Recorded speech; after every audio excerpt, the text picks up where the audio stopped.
大家好，歡迎收睇四眼仔 AI 足球分析，我係四眼仔。我呢條 channel 主要係分享 AI 分析網絡上面嘅球賽往績數據，去模擬球賽結果。如果覺得內容有趣嘅話，就記得 like、comment、subscribe。唔講咁多，我哋馬上開始。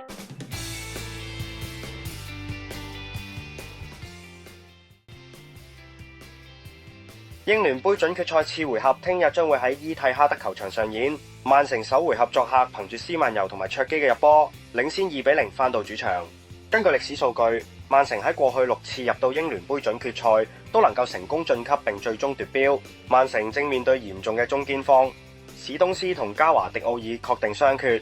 而新門古希因為喺前幾圈代表過水晶宮上陣，今場冇註冊資格。雖然魯賓戴亞斯已經復操，但預計唔會冒險搏盡。模擬顯示曼城條臨時防線失波機率比平時高出22%。焦點球員方面，斯曼尤加盟曼城後5場波，貢獻咗4入球1助攻，而且佢職業生涯對親紐卡素都未輸過。而紐卡素近況雖然低沉，但哥頓上場對利物浦先開紀錄，而且連續2季對曼城都有波入。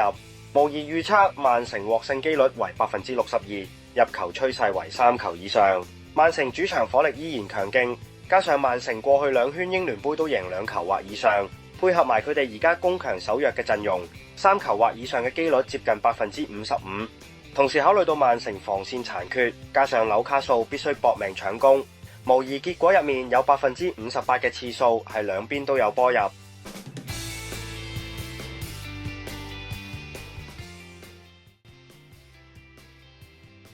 呢場意杯8強戰原本應該喺國際米蘭主場舉行，但因為梅亞查球場要為2026年米蘭冬奧會做準備，賽事被迫移師到蒙沙嘅 U Power 球場進行。雖然係中立場，但國際米蘭目前喺意甲領先，實力明顯高出幾班。相反，拖連奴近期表現反覆，雖然喺再上一輪聯賽以0-6慘敗科莫，但上場主場對萊切贏1-0，排13名暫離降班區域。國際米蘭場均入球高達2.26球，拿達魯馬天尼斯今季已經入咗13球，而馬古斯杜林喺杯賽上圈對威尼斯嗰陣梅開2度，狀態極佳。國際米蘭雖然有卡路士奧古斯道同埋巴列拿等球員受肌肉疲勞困擾，但輪換深度極厚，影響有限。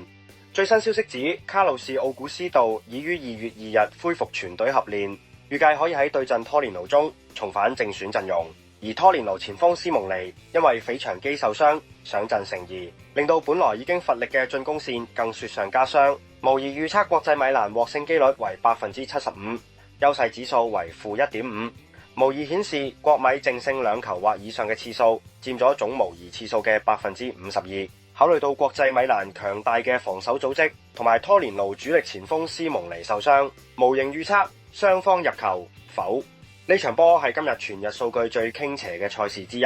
國際米蘭喺各方面都壓倒拖連奴，蒙沙嘅中立場環境唔足以彌補兩隊之間嘅實力鴻溝，除非發生極端意外如開場紅牌，否則國米順利晉級4強係毫無懸念。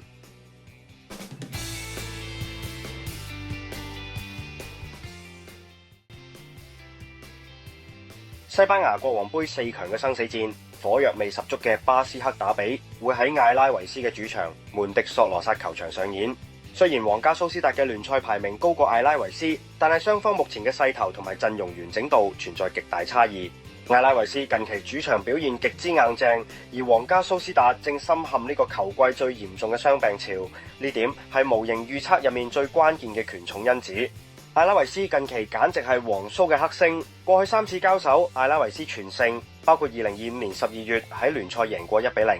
同時近5場主場戰績入面錄得3勝1和1負嘅佳績，輸嗰場係2-1，輸咗俾作客嘅皇家馬德里。啱啱講到，皇家蘇斯達正深陷嚴重嘅傷病潮，進攻核心久保建英、進攻中場薩哈恩同埋巴倫尼斯亞全部因傷缺陣，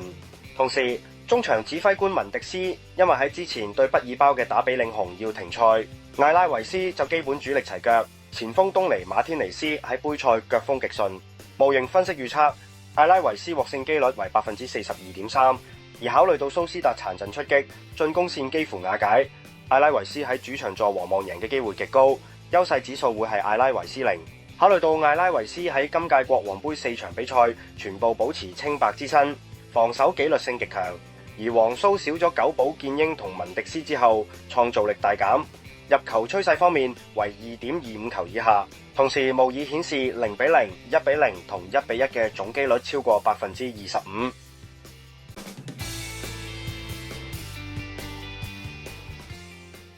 以下係模擬總匯表，由於小弟兩個仔都發燒，所以只係做3場比較焦點嘅賽事分析講解，其餘賽事嘅模擬預測我都放咗喺呢個總匯表度，希望多多包涵。另外，琴日條片講到 AC 米蘭門將麥治蘭唔可以出場，呢個係錯嘅資料，我同大家講聲對唔住，未來我做嘅影片入面嘅資料我都會再 fact check，避免今次事件再發生，希望大家繼續支持。如果覺得條片唔錯嘅話，記得 like、comment、subscribe 同埋 share，